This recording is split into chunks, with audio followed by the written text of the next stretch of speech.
자, 고분편 다음은 세난입니다. 세난. 말씀 설자에다가 어려울 난자인데, 그럼 이걸 왜 설난이라고 안 읽고 세난이라 읽느냐? 세자라는 게 세라는 게요. 여기서 말씀 설자라고 읽을 수 있는데, 근데 여기서는 유세한다 그런 말일 겁니다. 유세한다. 그러니까 세라는 건 남을 설득하는 거거든요. 설이라는 거는 주장하는 거고, 세라는 건 남을 설득한다는 거거든. 의미가 조금 다릅니다. 어떻게 읽느냐에 따라서. 내용상 여기서는 남을 설득하는 것, 여기서는 이제 왕을 설득하는 거겠죠, 그죠? 왕을 설득하는 것이 얼마나 어려운지에 대한 이야기인 것 같은데, 일단 읽어보죠. 자, 무릇 남을 설득하는 일이 어렵다는 것은 자기의 지식을 가지고 설명하여 상대를 설득하기 어렵다는 것이 아니며, 또한 자신의 변설로서 자신의 뜻을 충분히 밝히기가 어렵다는 것도 아니다. 또 나아가서 담대하게 변설하여 변설을 다하여 자신의 능력을 다 발휘하기가 어렵다는 것은 더더욱 아니다. 남을 설득하는 것이 어렵다는 것은 설득당하는 상대의 마음을 알아 자기 의견을 그 마음에 얼마나 맞추느냐에 달려있는 것이다. 설득하려는 상대가 명예나 고결한 말로 명성을 떨치는 일을 좋아하는데도 불구하고 그에게 많은 이익을 추구하는 길을 이야기한다면 뜻이 낮은 사람이라 여겨 비천하게 대우하고 반드시 멀리 쫓을 것이다. 또 설득하려는 상대가 많은 이익을 추구하고자 하는데 그에게 명예나 고결한 말로 이야기를 꺼낸다면 상대는 이쪽을 마음이 비어 세상 물정에 소홀하다 생각하고 반드시 받아들이지 않을 것이다. 예를 들면 이제 그 영업직, 어떤 회사의 영업직 면접 보러 갔는데, 예를 들면 거기서 이제 고고한 이야기를 하면은 그 면접관들이 싫어하겠죠. 개 싫어하겠죠. 왜냐하면 영업직들은 천박하게 잘 일을 해야 되니까, 지저분한 일 좀 많이 해야 되니까. 반대로 그 예를 들면 뭐 연구직이나 아니면은 뭐 대학 교수 면접 보는데, 저는 커서 꼭 학생들과 바람을 피겠습니다 그런 얘기를 하면은 아마 별로 좋아하지 않겠죠. 왜냐하면 대학 교수들은 겉으로는 고고한 척 해야 되니까.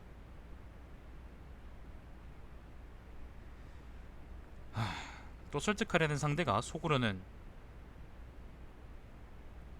많은 이익을 얻으려고 하면서 겉으로는 명예와 의를 내세워 고결한 척하고 있는데, 거기다가 명예에 대한 말만 들어놓게 되면 겉으로는 그 의견을 듣는 듯하지만 실제로는 멀리하는 것이다. 그와는 반대로 상대에게 많은 이익을 얻을 수 있는 방법을 설득하면 그 상대는 이쪽의 의견을 채용하면서도 겉으로는 자기 속마음을 들키지 않으려고 그 설득자를 버리고 마는 것이다. 이와 같이 남을 설득하기란 어려운 것으로 잘 살피지 않으면 안 되는 것이다. 무릇 일이라는 것은 비밀을 지켜야 이루어지고 모의하는 일은 밖으로 누설되면 실패하는 것이다. 반드시 상대방이 비밀을 직접 누설하지 않아도 말을 서로 나누는 동안에 어쩌다 보면 상대의 숨겨진 비밀을 알게 되는데, 이런 경우는 설득자의 목숨은 위태롭게 된다. 또한 상대는 겉으로는 이러한 취지로 이러한 일을 하고 있다는 말을 해놓고 실제로는 다른 일을 추진하는 경우가 있다. 이런 경우 설득자가 단지 겉으로 나타난 일만 아는 것이 아니라 상대가 은밀하게 추진하는 일까지 알아차리게 됐다면 그 설득자의 목숨은 위태롭다.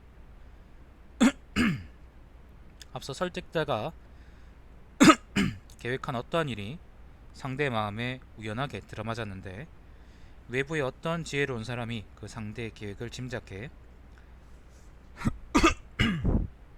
그 일이 밖으로 누설되었을 때 상대는 반드시 설득자가 누설했다고 의심할 것이니, 이 같은 때에 설득자의 목숨이 위태롭게 된다. 또한 임금과 친밀하지도 임금의 은총이 아직 두텁지도 않은 때 지극히 친근한 어조로 설득해 그 일이 행해져서 공로가 있을 때에는 질투하는 사람이 있게 되고, 설득이 이루어지지 않아 실패했을 때에는 의심받게 되어 그 목숨은 위태로워진다. 귀인 곧 설득하려는 임금의 어떤 허물을 봤을 때 설득자가 예의를 말하며 그 잘못을 지적하면 상대는 자기를 책망하는 것으로 알게 되어 이와 같은 경우 설득자는 목숨이 위태롭다. 임금이 어떤 좋은 계책을 얻어 그것을 자기의 공로로 삼으려 하는데 설득자가 그 일의 내막을 알게 되면 그 설득자의 목숨은 위태롭다. 뿐만 아니라 상대가 실제로 할 수 없는 일을 설득자가 억지로 권한다거나 상대가 아무래도 그만두지 못할 일을 설득자가 억지로 그만두도록 하면 권한다면 이와 같은 경우에도 설득자의 목숨은 위태롭다. 대신들에 대하여 비평하게 되면 임금은 설득자가 자신과 신하 사이를 이간시키려는 것으로 여길 것이며, 비천한 아랫사람에 대하여 비평하게 되면 임금은 설득자가 자기의 권력을 팔아 아랫사람에게 사사로운 은혜를 베푸는 것으로 여길 것이다. 임금이 총애하는 사람을 이러쿵저러쿵 하게 되면 임금은 설득자가 자기에게 가까이 접근하기 위해 그들의 힘을 빌리려 한다고 생각할 것이며, 임금이 미워하는 사람에 대해 비평하게 되면 임금은 자기의 속마음을 떠보려고 하는 것이라 여길 것이다. 설득할 때 말을 거두절미하고 요점만을 말하면 지혜가 모자라는 사람으로 여길 것이며, 그와는 반대로 자세하게 설명해 장광설을 늘어놓으면 지나치게 말이 많아 자팍하다고 여길 것이다. 사실을 생략하고 결론만 말하면 임금은 설득자를 할 말도 제대로 못하는 멍청이로 여길 것이고, 일을 잘 꾸며 먼 앞일까지 자세하게 설명하면 임금은 설득자를 비천한 촌사람이 오만하다고 생각할 것이다. 이런 것이 바로 설득의 어려움이기 때문에 세난이기 때문에 잘 알아들이 유세죠. 유세의 어려움이기 때문에 잘 알아두지 않으면 안 되는 것이다. 마지막 문장은 이렇습니다. 차, 세진한, 불가부지야. 꼭 알아둬야 된다라는 거죠. 사실 이거는 유세할 때 어려움인데요. 세난, 아까 얘기했던 것처럼 유세할 때 어려움인데, 사실 상대방이 왕이기 때문에, 그리고 왕에게 제대로 신뢰받지 못하는 상태에서 그 왕을 설득해서 나를 등용해 달라라고 얘기하게 하는 게 이제 유세 길들이기 때문에, 사실은 옳은 말을 해도 목숨이 위태롭고 그른 말을 해도 목숨이 위태롭고, 옳아 보이지만 그른 말을 해도 목숨이 위태롭고, 글러 보이지만 옳은 말을 해도 목숨이 위태롭고, 어떻게든 목숨이 위태로운 거예요. 결국에는 왕의 심기를 거스르지 않으면서 자기 생각을 잘 전달해야 되는데, 그게 생각보다 되게 어렵다는 말이죠. 예를 들면 뭐 제가 맨날 정론직필 그러면서 글쓰기 첫걸음 시간에 사람들을 갈구잖아요. 근데 그건 좋은 태도는 아니라는 거예요. 예를 들면 요 새남편의 저자 입장에서는. 왜냐하면 상대방 그걸로 내가 맞는 말을 하더라도, 내가 설령 글을 쓸 때 그렇게 써야 된다는 거를 내 말이 맞고 그리고 상대방이 틀렸고 그리고 둘 다 그걸 알고 있다고 하더라도, 사실 기분 나쁘면은 기분 나쁜 거거든. 기분 족 같은 거거든요.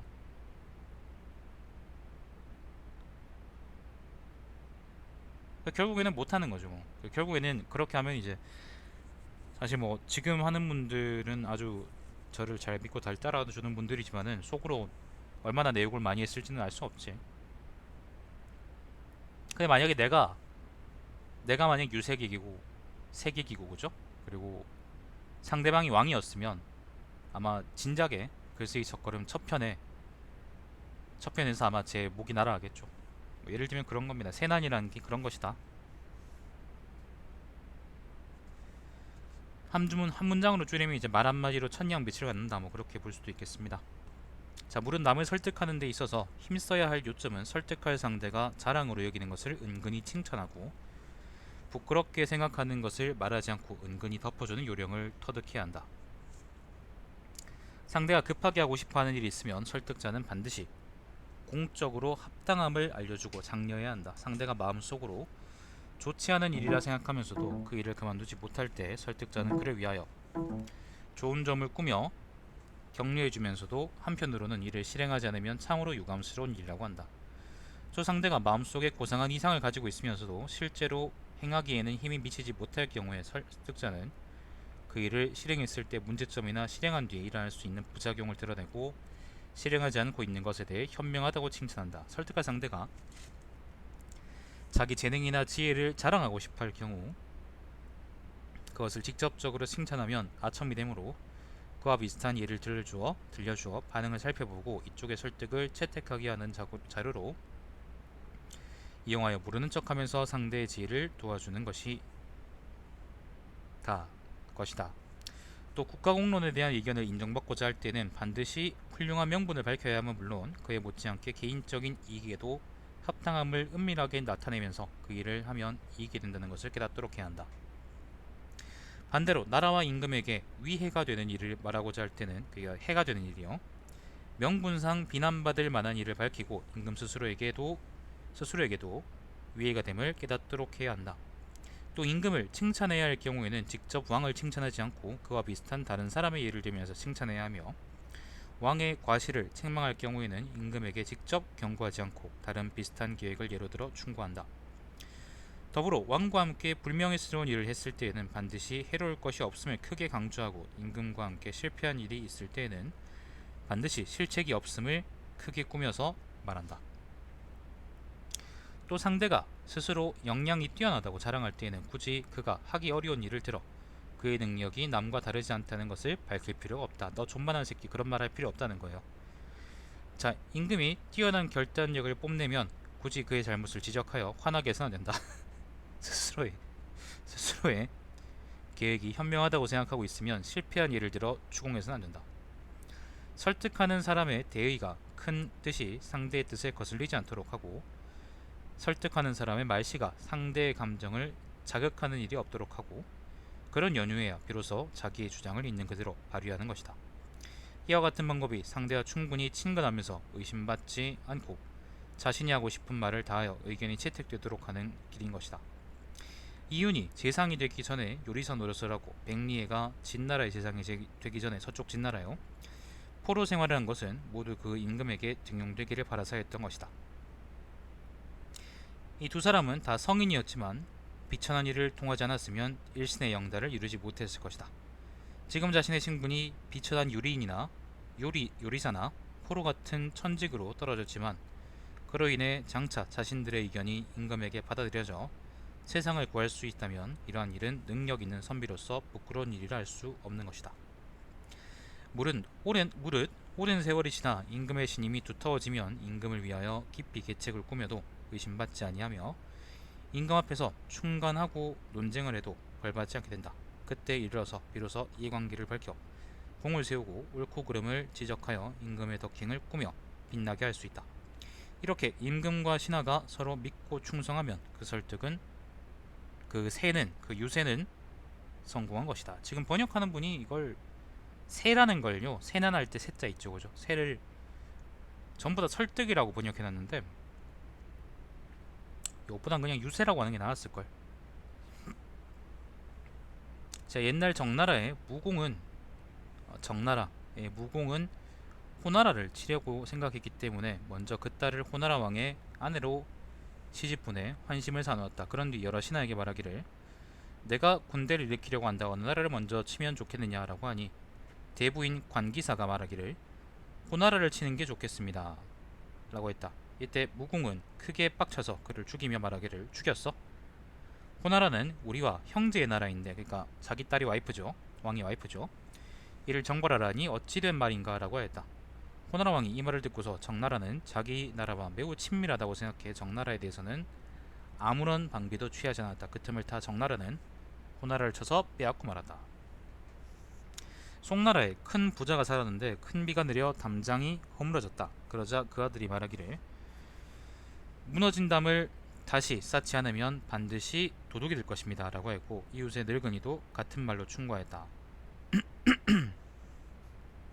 밤이 되니 과연 도둑이 들어 많은 재물을 잃었는데, 그 집 아들의 예언은 아주 슬기롭다고 칭찬받았지만 같은 말을 한 이웃의 늙은이에 대해서는 수상히 여겨 의심을 받았다.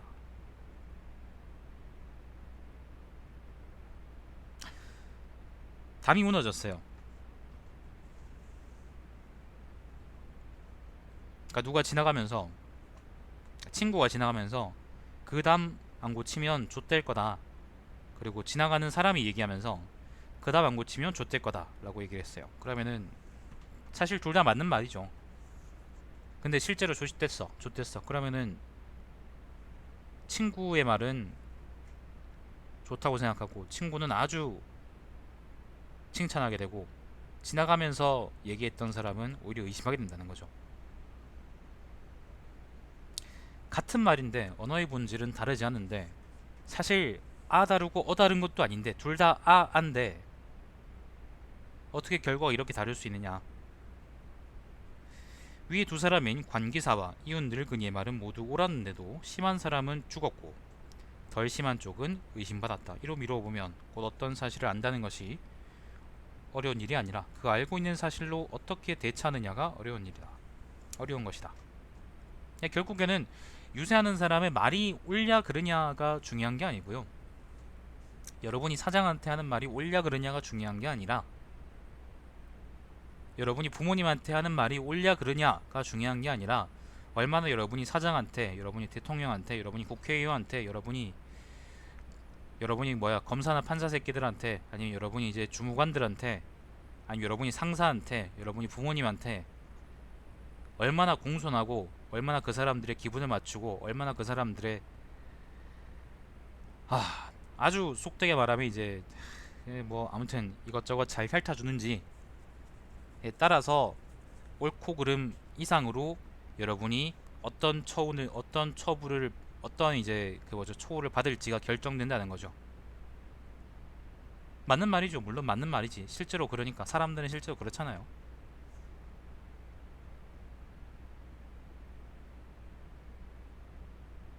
예를 들면 예를 들면 뭐예요? 그 아르바이트냐 아니면 그 뭐예요? 조별 과제 한다고 이제 그 같은 조 여자한테 이제 연락을 했더니 그 여자가 이제 예를 들면 저 남자 친구인데요 이지라면서 끊어버렸어. 차단해버렸어. 그 여자는 아마 자기 남자 친구가 자기한테 조별 과제 같이 해야 된다라고 하면 연락했으면은 그렇게 끊지 않았겠죠, 그죠? 아니면 자기 친구가 그랬으면 그러지 않았겠죠. 말도 안 되는 거 같죠. 근데 사실 사람들이 그렇습니다. 아다르고 어다르다 그러는데 이거는 아다르고 아다른 것도 아니에요. 그러니까 아다르고 어다른 것도 아니에요. 그냥 아다르고 아다른 거야.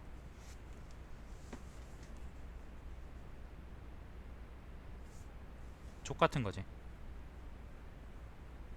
뒤에 또 얘가 또 나옵니다. 요 유명한 얘기인데. 자, 그러므로 서쪽 진나라의 요조에 뭐라고? 진나라 요조에 요조라는 건 아마 사람 이름인 것 같은데요. 그리고 북쪽 진나라 사회에 대한 평은 합당하였지만 사회라는 건 사람 이름입니다. 북쪽 진나라에서는 그를 성인이라 칭송했고 서쪽 진나라에서는 그를 죽였던 것이다. 이러한 일은 잘 살피지 않으면 안 되는 것이다. 이건 자세한 얘기는 안 나와 있지만은 그 어떤 차이인지는 아시겠죠, 그죠? 자, 옛날 미자하라는 사람이 있었었는데 위나라 요건 작은 위나라입니다. 작은 위나라 임금의 총애를 받고 있었다. 위나라 법률에 따르면 허락을 받지 않고 요게면 여자일 겁니다. 여자. 허락을 받지 않고 몰래 왕의 수레를 타는 사람은 월리라고 해서 발 뒤꿈치를 잘라버리는 형벌에 처하도록 돼 있었다. 어느 날 미자의 어머니가 병이 나자 어떤 사람이 몰래 밤에 찾아와 미자에게 알렸다. 이 미자는 왕의 명령이라 속이고 왕의 수레를 몰아 밖으로 나갔다. 왕이 이 말을 듣고 현명한 일이라 칭찬하며 말하기를 효성스럽다. 어미를 걱정한 나머지 발꿈치가 잘리는 형벌도 잊었구나 라고 했다. 그러니까 자기가 사랑하는 여자예요. 사랑하는 여자가 그렇게 규칙을 어겼어. 그러니까 이제 팔이 안으로 굽는다고 세상에 그런 형벌을 받을 줄도 그런 형벌을 받을 줄도 까먹으면서 엄마를 보러 간다는 게 얼마나 효성스러운 거냐라고 이제 축켜 세운 거죠, 오히려. 자, 그 뒤 어느 날 미자는 임금을 따라 과수원에 논일다가 복숭아를 먹었는데 너무나 그 맛이 좋았으므로 다 먹지 않고 반을 남겨 먹던 것을 왕에게 주었다. 이 왕이 말하기를 나를 매우 사랑하는구나. 그 맛있는 것을 참고 나에게 먹이려 하다니 라고 하였다. 그 뒤 미자의 용모가 점점 쇠약해져 총애가 식어졌을 때 임금에게 죄를 얻었다. 왕은 말하기를 이년은 지난날 임금의 명령이라 속이고 나의 술을 탔고 먹다 남은 복숭아를 나에게 주었다라고 했다. 이런 위로 잘 생각해보면 미자의 행동은 지금까지 조금도 변하지 않았는데 전에는 왕으로부터 어질다고 칭찬받았고 나중에는 벌을 받게 되었으니 그 까닭은 왕의 사랑하고 증오함이 변했기 때문이다. 그러므로 왕에게 총애하는 마음이 있을 때에는 짜내는 지혜가 임금의 뜻에 맞아 더욱 친숙해지겠지만 왕의 총애가 미운 마음으로 변하게 되면 이쪽의 지혜는 임금의 뜻에 들어맞지 않으므로 벌을 받게 되어 점점 멀어지게 되는 것이다. 그러므로 왕에게 간언이라는 것은 이제 뭔가 의견을 내거나 논의를 하고자 하는 선비는 자기가 과연 임금으로부터 총애를 받고 있는지 미움을 받고 있는지를 잘 살핀 뒤에 진환하지 않으면 안 된다. 무릇 용이라는 생물은, 용이요 여러분 아는 그 드래곤이요, 용은 본래 유순하여 사람이 잘 길들이면 타고 다닐 수도 있다. 그러나 그 턱 밑에 한자나 되는 영린이 있어 만약 사람이 그것을 건드리면 용을 길들인 사람이라도 반드시 죽고 만다. 임금도 또한 영린이 있어서 설득자가 그 영린을 건드리지 않도록 한다면 곧 그 설득은 성공할 수 있는 것이다.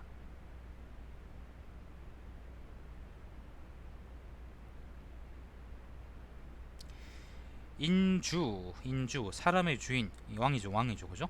왕 또한 역 또한 유 영린, 그 영린이 있어서 세자 설득하는 사람, 세자가 세계기, 능이 무, 저게 무슨 글자죠? 영이구나. 영자입니다.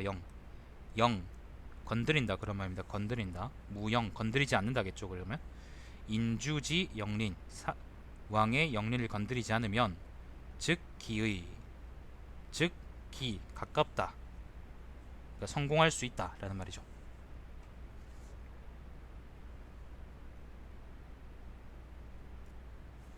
여기까지가 세남편인데요.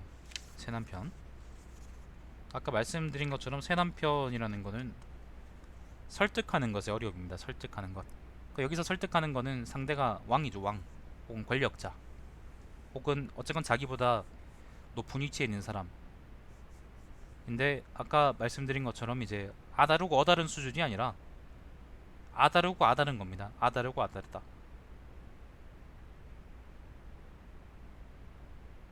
아다르고 아다르다. 말은 똑같은데, 미자 얘기 보면 아시죠, 그죠?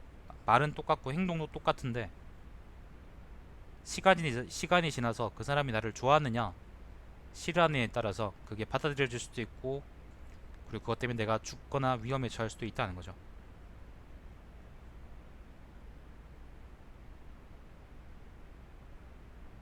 맹자는 뭐라 그러죠? 맹자는 죽는 한이 있어도, 맹자는 정말 죽는 한이 있어도 끝까지 물고 늘어져서 왕이 잘못했으면 그거를 조져라 라고 했잖아요.